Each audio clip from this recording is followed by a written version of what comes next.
Assalamualaikum warahmatullahi wabarakatuh. Saya dari kelompok 3 akan mempresentasikan audit siklus persediaan dan gudang.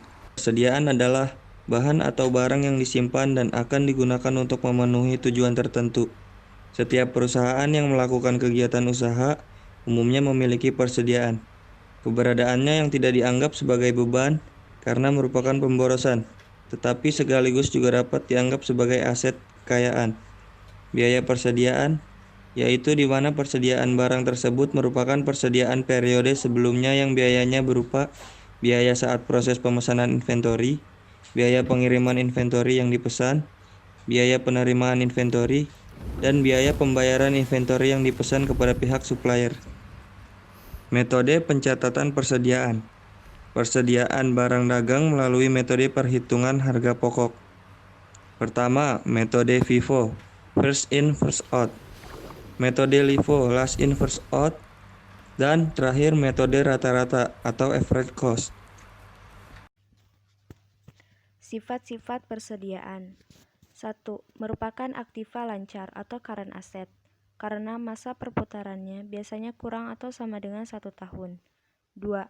Merupakan jumlah yang besar, terutama dalam perusahaan dagang dan industri. 3. Pengaruh yang besar terhadap neraca dan perhitungan. Pengertian gudang. Gudang merupakan suatu fasilitas yang berfungsi sebagai lokasi penyaluran barang dari supplier atau pemasok sampai ke end user atau pengguna. Dalam praktik operasional, setiap perusahaan cenderung memiliki suatu ketidakpastian akan permintaan. Hal ini mendorong timbulnya kebijakan dari perusahaan untuk melakukan sistem persediaan atau inventory. Dengan adanya kebijakan ini, mendorong perusahaan untuk menyediakan fasilitas gudang sebagai tempat untuk menyimpan barang. Fungsi audit dari siklus persediaan dan pergudangan, yaitu untuk menyediakan kepastian bahwa laporan keuangan memperhitungkan secara wajar atas persediaan bahan baku, barang dalam proses, barang jadi, dan harga pokok penjualan. Aktivitas audit siklus persediaan dan pergudangan. Yang pertama yaitu mengakuisisi dan mencatat bahan baku, tenaga kerja, dan overhead. Yang kedua, mentransfer secara internal aset dan biaya. Yang ketiga, mengirimkan barang dan mencatat pendapatan secara biaya. Yang keempat, mengamati persediaan secara fisik. Dan yang terakhir, yang kelima yaitu menetapkan harga dan mengkompilasi persediaan. Tujuan sistem pencatatan. Pertama, aset perusahaan dapat dioptimalkan untuk menciptakan laba perusahaan. Kedua, perusahaan juga dapat mendeteksi dengan cepat pergerakan barang sehingga akan mengurangi risiko kehilangan dan kerusakan barang. Sistem pencatatan persediaan periodik. Kelebihan metode periodik yakni perusahaan mengetahui besarnya persediaan dalam gudang sehingga stok diketahui secara akurat. Kekurangannya, sistem pencatatan persediaan metode ini tidak bisa mengetahui jumlah stok awal dan akhir periodik dari suatu barang dagang. Kelemahan lain metode periodik yaitu memperlambat pengerjaan laporan keuangan jangka pendek, misal 3 dan sampai dengan 6 bulan. Sistem pencatatan pada persediaan atau perpetual. Kelebihannya itu, perusahaan tidak perlu melakukan perhitungan fisik atau stock of name pada stok tersisa. Alasannya karena perusahaan dapat mengetahui stok yang sebenarnya ada di lapangan dengan mudah, berkat adanya pencatatan yang dilakukan setiap waktu. Kekurangannya menghabiskan waktu dan tenaga yang banyak. Selain itu, harus memiliki buku besar pembantu tersendiri, terutama untuk jenis usaha yang memiliki persediaan banyak. Fast moving dengan harga yang terjangkau atau murah. Jurnal terkait sistem pencatatan pada persediaan. Yang pertama, metode periodik. Untuk jurnal pembelian, jurnalnya pembelian terhadap kas atau utang. Untuk jurnal penjualan, jurnalnya kas atau piutang terhadap penjualan. Yang kedua, metode perpetual. Untuk jurnal pembelian, jurnalnya persediaan barang terhadap kas atau utang. Untuk jurnal penjualan, jurnalnya kas atau piutang terhadap penjualan, lalu harga pokok penjualan terhadap persediaan barang. Di sini dapat dilihat bahwa di metode periodik tidak menghitung harga pokok penjualan pada saat tahun berjalan. Di metode periodik, untuk mengetahui harga pokok penjualannya dilakukan stok opnam di akhir periode. 3 keputusan audit. Pertama, saat pelaksanaan. Kedua, besarnya sampel. Dan ketiga, pembelian unsur. Audit dan persediaan.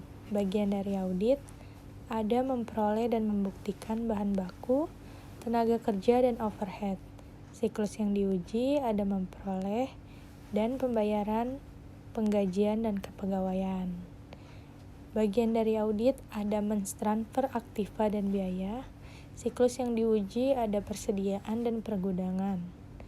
Bagian dari audit ada mengirim barang serta membukukan pendapatan dan biaya. Siklus yang diujinya penjualan dan penerimaan kas. Bagian dari audit ada mengamati persediaan fisik. Siklus yang diujinya persediaan dan pergudangan. Bagian dari audit ada menilai dan mengkomplikasi persediaan. Siklus yang diuji ada persediaan dan pergudangan. Ya, kita lanjut. Dokumen-dokumen terkait adalah: yang pertama, memproses pesanan pembelian. Kedua, menerima bahan baku. Ketiga, menyimpan bahan baku. Keempat, memproses barang. Kelima, menyimpan barang jadi. Keenam, mengirimkan barang jadi. Dan ketujuh, file induk persediaan perpetual. Selanjutnya, prosedur analitis. Prosedur analitik adalah suatu perbandingan yang membandingkan data keuangan tahun sebelumnya dengan data saat ini, seperti perbandingan data klien dengan data industri. Tujuan dari prosedur analitis yang pertama, untuk memudahkan auditor dalam merencanakan sifat dan lingkup prosedur audit lainnya. Kemudian yang B, sebagai pengujian substantif dalam memperoleh bukti tentang asersi tertentu yang berhubungan dengan saldo akun. Yang C, sebagai review keuangan pada saat akhir audit.